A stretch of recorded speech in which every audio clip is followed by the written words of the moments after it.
का बेहद शुक्रिया, आप लोग अपना कीमती वक्त निकाल कर आज यहाँ पर आए हैं। तो आपको बता रहा था कि गुजरात के विधानसभा के चुनाव के सिलसिले में एमआईएम पार्टी तो पूरी मेहनत कोशिश कर रही है साबर भाई की लीडरशिप में। और आज मैं भी आया हूँ, गोमतीपुर में हमारा एक जनसभा है, पब्लिक मीटिंग है। और इसके साथ साथ 18 तारीख के दिन पडवाम में और एक पब्लिक मीटिंग होगी, जिसमें हमारे महाराष्ट्र के एमएलए और पार्टी लीडर जनाब मुफ्ती इस्माइल साहब रहेंगे। मैं भी आऊँगा उसमें।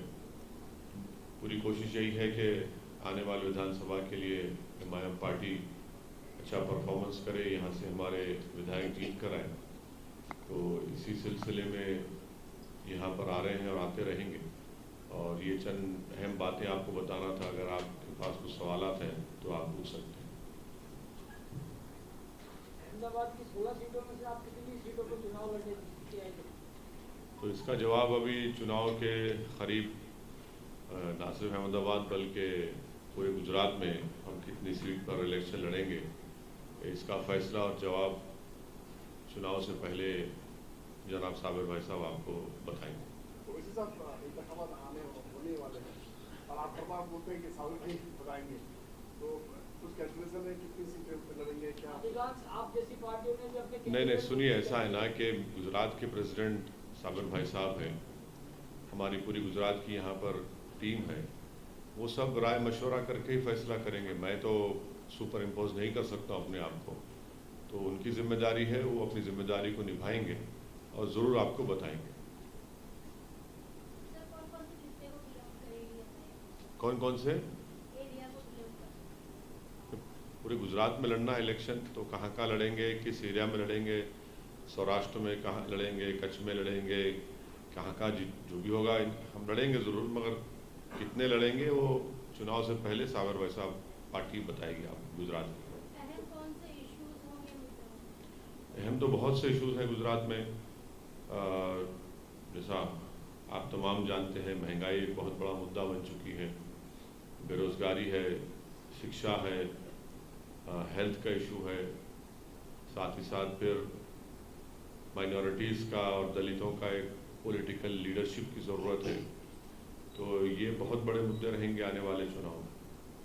पिछले महानगर पालिका चुनाव के अंदर भी ज़्यादातर एआईएम ने मुस्लिम बहुमत इलाके क्षेत्र में अपने उम्मीदवार घोषित किए थे। क्या इस बार भी यही रणनीति रहेगी या? रणनीति तो रहेगी, मगर क्या रहेगी, कैसे रहेगी, वो रणनीति के टाइम पर ही बताएंगे जब आएगा। उसको मैं जल्दी रहेगा बहुत बोल रहा। वैसे साहब, पिछले दिनों मौलाना सज्जाद नोमानी साहब का एक इंटरव्यू था पुराना, जिसे काफी वायरल कराया गया और उसमें कुछ ये बात की गई कि ओवैसी साहब को समझना चाहिए, अभी उम्मीदवार नहीं खड़े करने चाहिए, ऐसी कुछ बातें उसमें कही गई थी। मेरे से सवाल है क्या? मेरे से सवाल कर रहे हैं आप? नहीं, वो तो उनका ओपिनियन होगा। मुझे मैं एक पॉलिटिकल पार्टी का जिम्मेदार हूँ, तो मेरा काम तो इलेक्शन लड़ना है, तो इलेक्शन हम लड़ेंगे। जहाँ तक रहा सवाल मौलाना का, तो मौलाना अपनी राय रखते होंगे, मगर हमारी राय, हम एक सियासी पार्टी के जिम्मेदार हैं।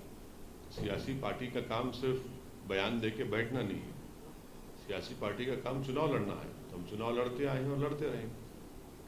कांग्रेस ने बंद का ऐलान किया है, किस तरह से आप? कहाँ पर ये 12 बजे तक बंद है, कांग्रेस और आज बंद कर दिया। अच्छा, उसका तो साबर भाई बोल सकते बराबर। आज 12 बजे तक बंद का ऐलान है, वो कांग्रेस की पर्सनल मैटर है। 12 बजे के बाद खत्म हो जाएगा और शाम को 7 बजे के बाद जलसा है।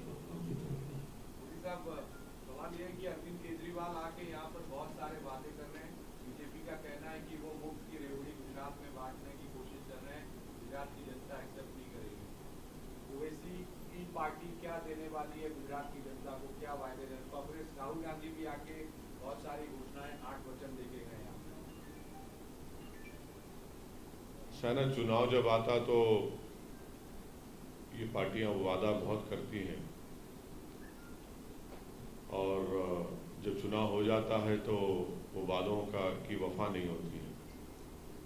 तो यही तो आवाम से वादा देकर उनको कुछ बोलकर कुछ और उल्टा काम किया जाता है। तो हमारा काम ये है कि हम बजाय इस तरह के बड़े बड़े वादे करने के, जो प्रैक्टिकली हम कर सकते हैं वो काम हमको करना है। और जनता भी, आवाम भी इस बात को जानती है कि सब चुनाव के हम बड़े बड़े वादे करते हैं कि मैं आसमान से तारे तोड़ कर ला कर दूँगा, और उसके बाद ना तो तारे हाथ में आते ना वो नज़र आते। तो ये इस तरह की राजनीति चलती है, मगर आवाम अब देख रही है, महसूस कर रही है। जैसा कि प्रधानमंत्री नरेंद्र मोदी ने 2014 में कहा था कि हम 2 करोड़ नौकरियां देंगे 1 साल में, अब जाकर वो उन्होंने कह दिया कि 2024 तक हम 10 लाख नौकरी देंगे, यानी हर साल 5 लाख देंगे। फिर जिसको आप रेवड़ी कहते हैं वो तो सब लोग कर रहे हैं, प्रधानमंत्री करते हैं, कॉर्पोरेट टैक्स माफ़ हो जाता है बड़े बड़े इंडस्ट्रियलिस्ट का, बैंक में उनका लोन जो है वो वेव हो जाता है। तो असल प्रॉब्लम ये है। अब रहा सवाल कांग्रेस का, अब कांग्रेस के बारे में क्या कह सकते हैं। कांग्रेस पार्टी में ही खुद एक बहुत बड़ा इख्तलाफात और बड़े बड़े उनके लोग छोड़ के जा रहे हैं। जहाँ तक आम आदमी पार्टी की बात है, मैं आपको बता रहा हूँ कि आम आदमी पार्टी में और बीजेपी में कोई फ़र्क नहीं है। ये सब ऐसे ही बातें करते रहते हैं। और बिल्किस बानो का, जिन्होंने उसका रेप किया, उनकी माँ की और दूसरे लोगों की हत्या की, आम आदमी पार्टी उस पर कुछ बोलती नहीं है। तो ये सब इस तरह की चीज़ें होती हैं चुनाव से पहले, मगर इनको समझना चाहिए कि जनता बहुत होशियार हो चुकी है, समझ चुकी है इन बातों को, और वो अपने वोट का इस्तेमाल सही तरीके से करने वाली है।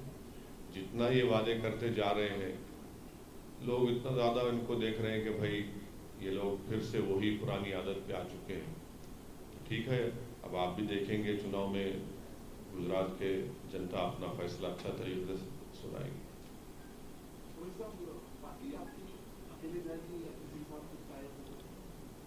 नहीं, हम तो इस सिलसिले में साबर भाई साहब बाज़ लोगों से बातचीत कर रहे हैं। जब वो बातचीत हो जाएगी तो फिर बताएंगे आपको किसके साथ होगा, अलायंस जो भी होगा। वैसे साहब, क्या देश कभी मंदिर मस्जिद की राजनीति से आगे भी निकलेगा या नहीं? देश की राजनीति, क्योंकि अहमदाबाद से करीब किराना की एक दरगाह थी, वहाँ पर भी मंदिर बना दिया गया। कल ही गांधीनगर के करीब एक खबर आई, वहाँ पर भी एक मजार था, उस पर भी जो भगवा झंडा लहरा दिया गया, इस तरह की खबरें आ रही है। तो पूरे देश में मंदिर मस्जिद की राजनीति ही चल रही है, ऐसा लग रहा है। तो ये सबको सूट करता है, कांग्रेस को भी, भाजपा को भी, इसी तरह चलता रहे। और कंपटीशन जो है ना, कंपटीशन ये हो रहा है कि नरेंद्र मोदी से बड़ा हिंदुत्व की आइडियोलॉजी में चलने वाले कौन है। कंपटीशन ये नहीं हो रहा है कि जो मुल्क में, देश में जो बर्निंग मसाइल हैं उस पर कोई बातचीत करे, चाहे वो महंगाई हो, रोज़गार का मसला हो, शिक्षा का मसला हो, हेल्थ के इश्यूज हो।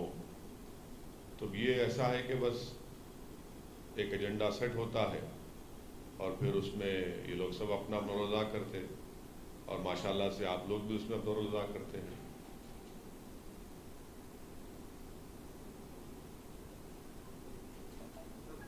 और कुछ सर? 2024 के चुनाव को लेके विपक्ष एकजुट हो रहा है, नीतीश अपना गुट बना रहे हैं। क्या बना रहे हैं? नीतीश कुमार अपना गुट बना रहे हैं। हाँ, शरद पवार अलग लगे हुए हैं। आप क्या किसके साथ जाएंगे? देखिए, 2024 के लिए नीतीश कुमार का आप नाम लेते हैं, मगर जब गुजरात में जो प्रोग्राम हुआ था 2002 में, उस वक्त तो नीतीश भाजपा के साथ थे। फिर वो बीजेपी के साथ मिलकर बिहार में सरकार बनाए। 2015 में छोड़ दिए। 17 में फिर भाजपा के साथ आ गए।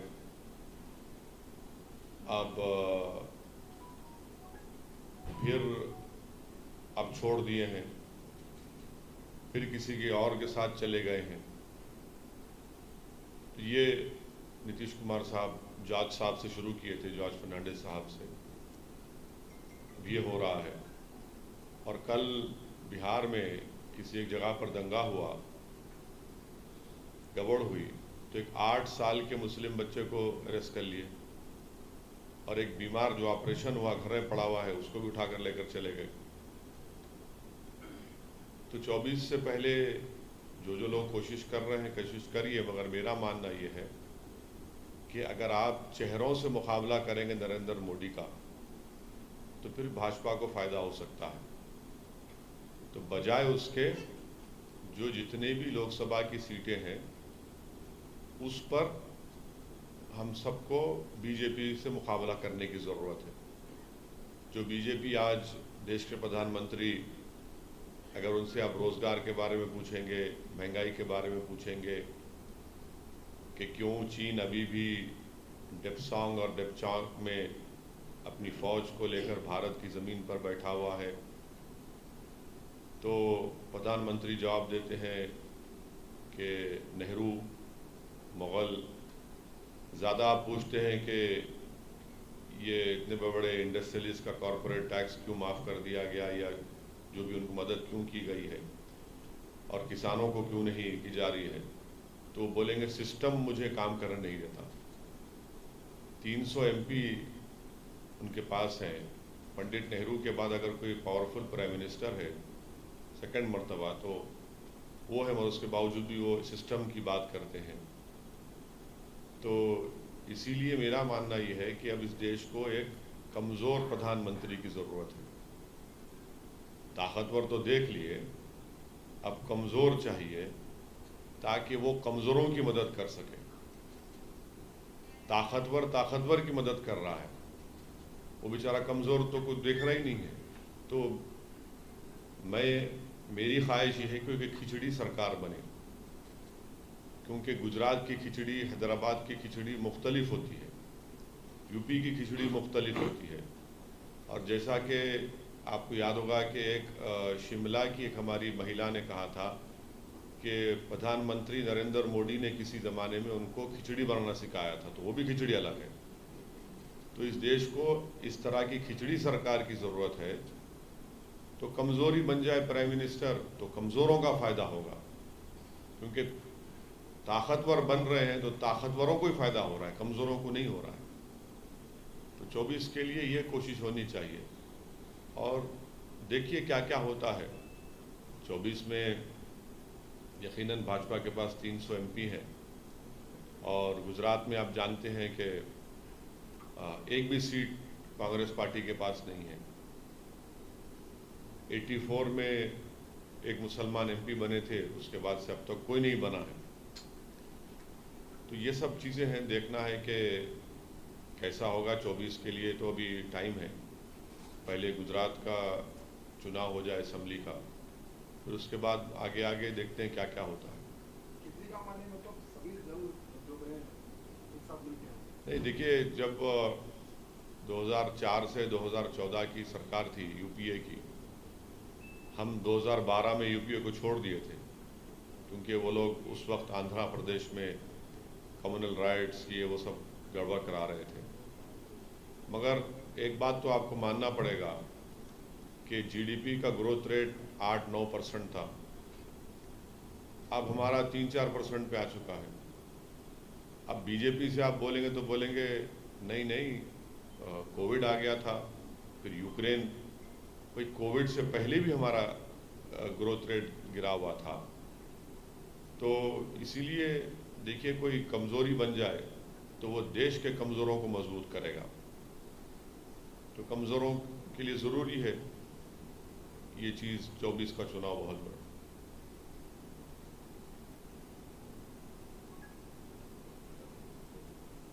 ओके सर, बहुत शुक्रिया सर, थैंक यू सर।